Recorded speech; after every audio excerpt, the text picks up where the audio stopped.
a place called Dingwalls and I don't know what they were called. I think it was either racing cars. That's right, yeah. They just supported Mumford Man's surf band. But the guy had a three-piece suit on stage, like a striped pinstripe suit and a trilby hat, I don't know what they call it. Yeah. Well, that's their sort of image. Black shirt and white tie, you know. So that might have. I guess he knows who he is. But to a certain extent, that's the originality. You've got originality which attracts the crowd, haven't you? Don't you think? Oh, I guess we got a bit of madness, you know. People like if I go out somewhere, I don't want to go. I wouldn't go and see a band like, say, or like a Neil Young type thing, you know. Yeah. I want to go out and stand there. I want to go out and get rocked off my brain, by the band, you know. I get pissed or whatever, you know. So that's when we go on stage and we go and rave, you know. The audience just naturally raves along with you, so they can't help but like it, you know. 'Cause they're all the same as me. They all have a good time, you know. We don't want to go out there and sort of intellectualise music, or whatever you call it, you know. Well, people say, this DJ the other day says, well, you know, your first 2 LPs or whatever have been all the same. Yeah? Is your third LP found a new direction? Have you found a new level? I said, yeah, the gutter level. Because who wants to be another Mahavishnu or a Yes or whatever, you know? Yeah, they're painful. Yeah? I agree with you. Yeah. I used to say if you've got a really big stereo, you know, in your lounge, and you're a hippie, you know, I guess it's great, you know. But if you've got a fucking $20 cassette player like I've got, bands like Feelgoods are sort of coming in this country. You've heard of Dr. Feelgood? Yeah. That's a sort of, I don't know, so that you could Your stage act reminds me. English equivalent of yourselves. Yeah. They just come here and... Yeah, no, I heard it all just before I left London the other day. So a friend of mine brought it around and said, listen to this, it was alive. I think it's a new LP, alive. That's Stupidity, yeah? Yeah, I think so, yeah. That was good enough, yeah. You can tell the trouble with live bands, they don't sort of... Have you signed this? Yeah, sure. They don't really come across as good on vinyl, you know? No. So, And they really sort of go crazy like you do, you know.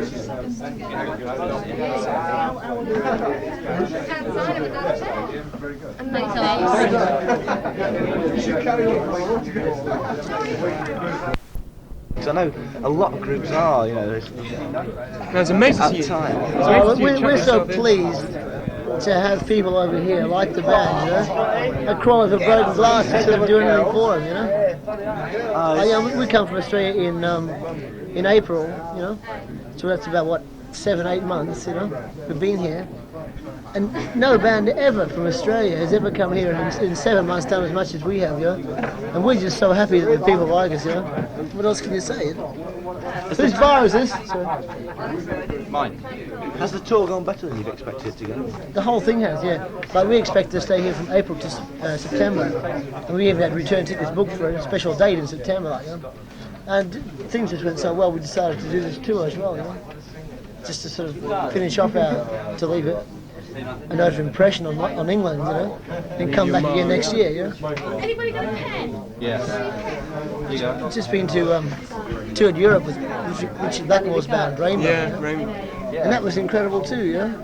It was like tonight, every night, apart from that too. Paris was cold, man. Paris is cold to everybody though, isn't it, really? Yeah, right, yeah. Even Blackmore didn't do an encore. Yeah. You know, it must give you a lot of pleasure to come, sort of work your guts out really, and then find yourself going down well. So, you know, some bands you find that they're just not interested in it. You know, I went to see Patti Smith. I don't know Patti Smith. Yeah. Oh, she's just so full of herself. You know. I know. The day we stop having fun on stage, you know, the day we look for something, you know, have an overhaul or something, you know. I saw the Stones in May, Rolling Stones, same thing, just balls on it. Yeah? Out of their minds, standing there in front of 17,000 people.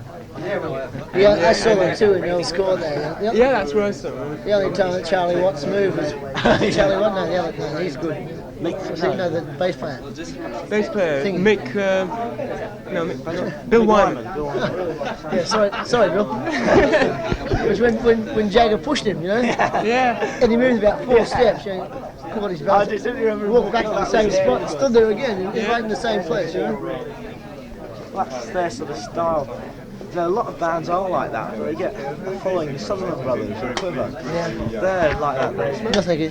They don't move on stage. They sort of stand perfectly still and just play music.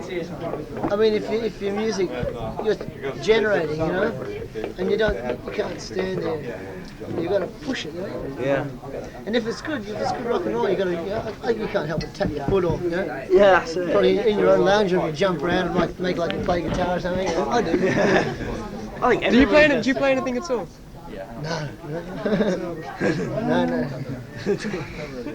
Just stand there and sing. If your voice is bad on the night, you're in trouble. Oh, man. You can see it. But I used to play drums in the first band I was in, yeah? And the next band that heard me sing something offered me a job as a singer, you know, so I was a bad drummer. You know? Do you influence your singing on anybody at all? I did in the early days, you know, like everybody does, you know, sort of a bit of people like, you know, Robert Plant? records, yeah. No, I never got off on Plant, you know. You I've sound done a few of his songs, like, done that. You can utter the same sort of volume scream as he seems to be able to do. Yeah, well, you know, you know, sort of, what you do is you gather all your influences over the years, and eventually, hopefully, your own thing comes out at the end, you know, out of the mould, you know. So there's a lot of it, you know, everybody else is in there, you know. Probably every other record you've ever heard in your life, you know. And anything, even one little word they do in a certain way might stick, you know. And it all sort of moulds itself into your own sort of style. And I've been singing the same way since I joined this band, you know. Before that, this other band I used to be in used to say, I think you should listen more to Stevie Wonder. I think you should listen more to Paul Rodgers or something, yeah? Yeah, sure. I go, no, I don't want to sound like Stevie Wonder, you know. Couldn't anyway, you know.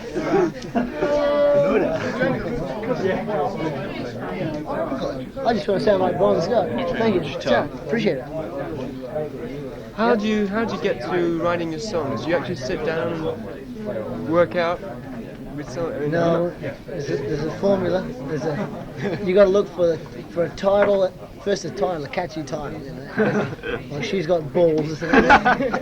And then an angle, you know, of how to put. You know, I like to find an angle with like a two-way thing. You know.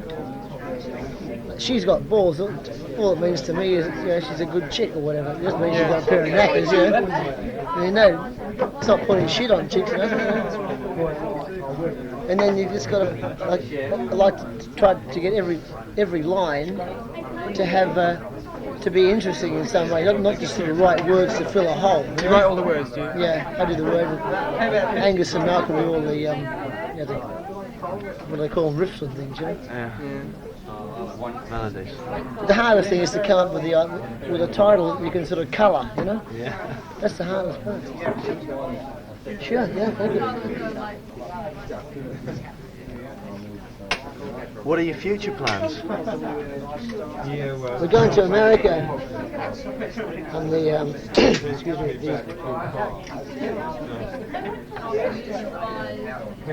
thank you. 9th of November until the 27th. We're doing 2 weeks in New York and a week in Los Angeles. All got the bookings there. I don't know if the support gigs probably are, you know, being the first time over there. And you're not aware of that. That's out of your hands altogether. Yeah. The fact that you might be a support or lead. Yeah. You just go and do what people say. we just go somewhere, they give me a bottle of whiskey, point me on the stage and push it. Oh, here. You're happy. What else can you do? You got to be intelligent to work out things like that, you know? So we got a good manager. Do you actually get frightened going on stage? No, You used to get as stage long as my bottle of scotch is here on time, I'm You right. drink. You have to drink before. Before, during and after. Never stop. No, I can't go on stage without having a drink. You know, like I don't like to be sort Really of so seriously? drunk and falling over. Yeah, like it doesn't sort of do anything to me. I could go out there quite easily and sort of work, yeah. But it's my sort of thing I've got to do to make me feel, you know, right within myself. You know, have a couple of good stiff whiskies. Not beer, not wine, whiskey. Just whiskey. You'll be back here though sometime, will you? You'll be back in England sometime. Yeah, we come back next spring. Will you? Are you touring all Oh, the sorry, I was saying before, excuse me, we're going to Australia after we do America, you know, to do a tour there, make some money. You don't make money on this tour? No. You lose out? Oh, we'll probably break even. Just about break even. Yeah. Why is that? Because of the travel? Because of the size of the crowds? Or Well, if every crowd was like tonight's crowd, we'd make a fortune, you know. But unfortunately, some towns were not as big. I mean, the as place they was are in packed Birmingham, out. you know. The place was packed out. No. 3/4. Yeah. 2/3, 3/4. Yeah. You know, you come in here, you expect to see about 200 people down the front. There's 10 rows full, you know. That's the first thing you ask is, how many's here? Oh, 3/4 full. There must be a bunch of loonies in there somewhere. Right? Well, they must be mad to come and see us about it. I don't know. I'd come with them, I think. I came here because it's. Because I know you moved around. You do something on stage. Yeah, nothing's planned, you know, we just sort of... I mean, here the publicity you've been getting is surrounding Angus, and you haven't. I mean, none of the other members of the No, group. it is really Angus that's been getting the publicity. Angus attracts all the people. Do all the stunts he does. Poor guy. Yeah, unexpected. Cult hero, really. Oh, he could well become one, you know. He's back in Australia, he is. Is He he? manages to keep the guitar going as well, which is absolutely. Yeah, like a lot of other people can play all their notes and all standing still with their eyes closed, you know, head back. But he can't play unless he jumps around. It's no good being able to do one or the other. It's no good being a great guitarist and just standing there. It's no good being able to jump around. I think you've got to be able to combine the two, really. Yeah, Like Townsend. Can you imagine Eric Clapton in a school uniform, rolling on his back around the stage? Is he really still at school? No. No. He got expelled. For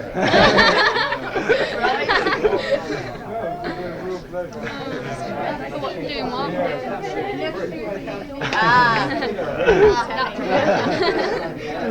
Go and ask that man. Yeah, Well, she was a teacher.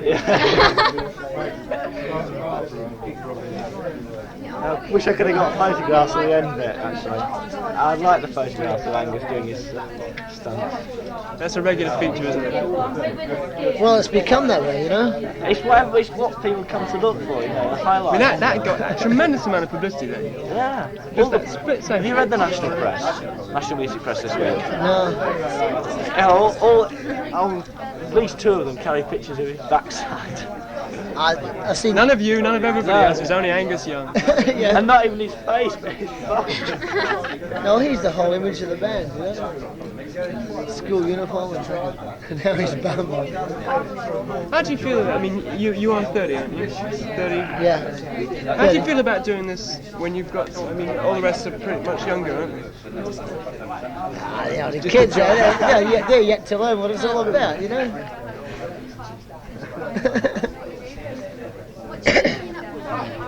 Sorry? At the moment, we're driving around between town and town, you know, on the tour. Good job, schooling. If you break even, No, there's no time for both of them, so. Look at Pretty Women. Now,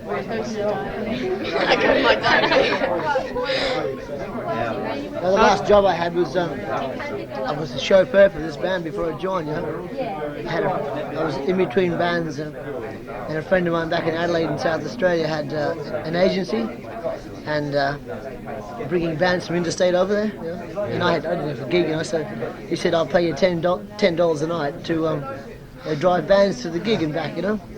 So this was the first band I worked with, you know. And they knew I was sort of, you know, a screamer, and they knew I was out of work. So, and they hated the guy they had singing for them then. You know? So I got on so well with them, they offered me a job. You know? Have you always wanted to be a rock and roll singer? Or did it just happen? I always knew I was something other than a worker, you know. You define rock and roll as not being work. No, it's play. You know? It's fun, you know. When it stops being fun, you know, that's when I go and get a day job or something, you know. I find, because I could sort of just do songwriting for a record company back in Australia, whatever, you know. So if the band ever stops sort of being excited about what it's doing on stage, you know, then it's time to look for something else. You know? But I always knew that I was something other than I used to be, you know. But I didn't know it was rock and roll. You know? I just never felt like I fitted in what I was doing before, you know. And now I fit. You know? How long have you been a professional musician? 12 years. Long time. Really, it's a, you laugh. It is a long time because Chuck Berry, he's about 45. He's yeah, still but he's been big for a long time. You've only just sort of become big. about the last year. Yeah. Like in Australia, the band's like a big band. Over here, we sort of, you know. How you got things working? Because I'm not remembering. Yeah, sorry about that. Batteries are going. Birmingham Sun. We're a student newspaper. Aston University student newspaper. Oh. Heard of Aston University? Yeah, it's bad. They all go mad about your sort of thing. Sorry? They all go mad about your sort of thing. We've got a social secretary who's got no idea, and he gets. Oh, the last band, two bands together have been George Melly and Georgie Fame and George the Blue Melly. Fame. What does George Melly do? Jazzy. I believe he's good. Well, he's feel, but it's not the sort of thing that really the students old- go it's sort of period. get high on. Students want to go out and sort of start rocking and rolling, really. The best bands that have gone down since I've been at this university have been bands that have come on and played things like Johnny Beaker, Blue Suede Shoes, Jailhouse Rock all night. And everybody's been on the feet, everybody's just gone crazy. Yeah, that's right. I can't understand the upsurge of things like discos, you know? You know, listen to soul, you know, and do the bump, man, be cool, you know? I'd like to go and bomb every disco in the world, you know? Disco, you know, they cater for a different type of music, don't they, really? You know, as you say, the soul music's okay. But it's all you got, it's pose with cool music. Ah, you know? great. Don't you like posing sometimes? I pose all the time. But I pose to rock and roll, not fucking soul, you know?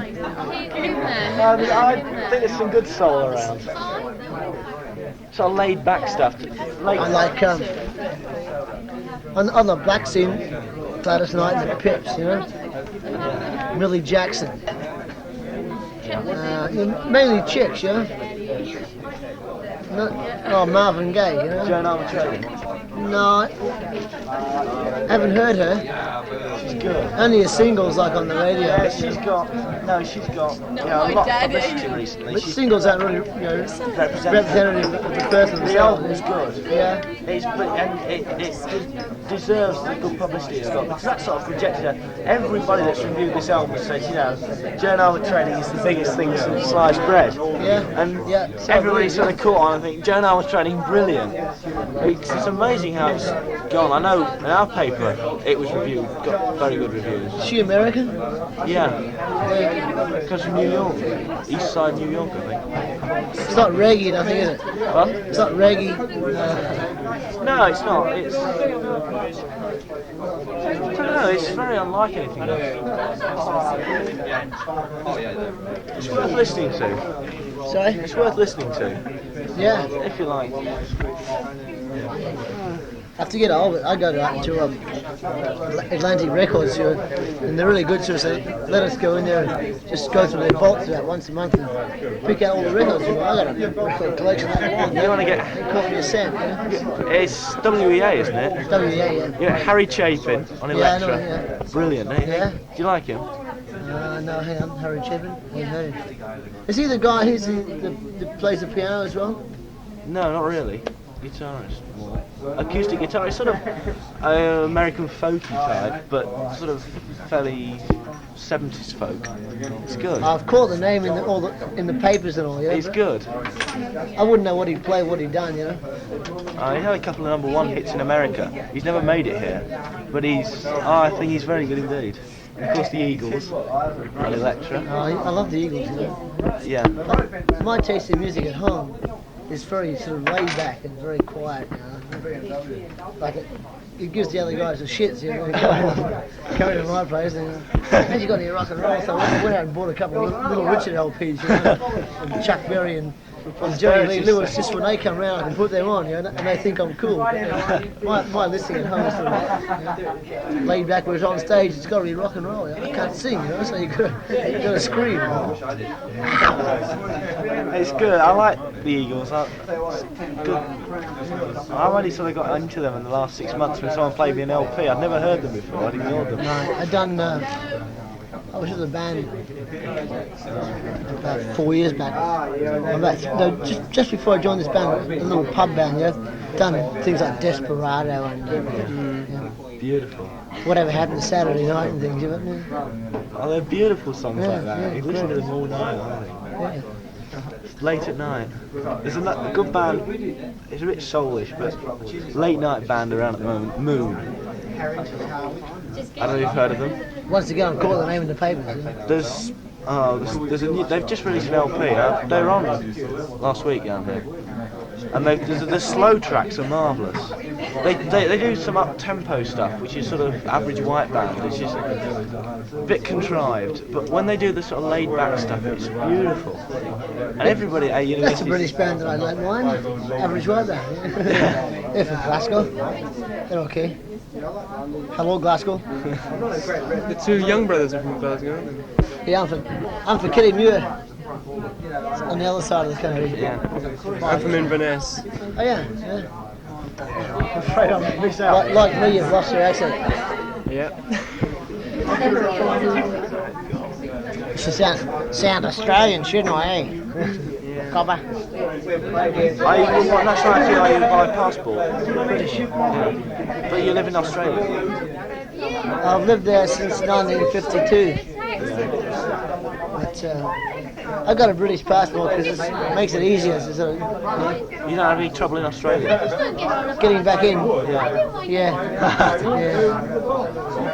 Has anybody ever tried to ban you before? What, countries? You know, concerts or Just general theme music. Yeah, we got banned in back in Australia in the biggest Victorian theatre. It's called Festival Hall. Yeah. Because one day I was mad and I kicked the door in, you know, and I had a fight with the manager. And we had to get the Musos Union to put a deposit on the $1,000 deposit before they let us play there, you know. So if we'd done that, I would, if I sort of mucked up anything else, that would have cost me $1,000. But that's the only ban we've had. how much is your equipment worth? Can I ask you that? Not Do you buy it much. yourselves or is it a company that provides it? No, the on-stage gear is our own, you know. Like that was all given to us. Stage, the guys' amplifiers by the company. And PA's a hired PA, you know. N-Tech. It's too expensive to buy your own stuff. Well, this is what everybody does, don't they? They buy their higher PA. Yeah, I know that. The expense in running a band these days is just ridiculous. You know. When I started off in rock and roll, you go to a gig, I had a station wagon, like a Falcon, it's an Australian car.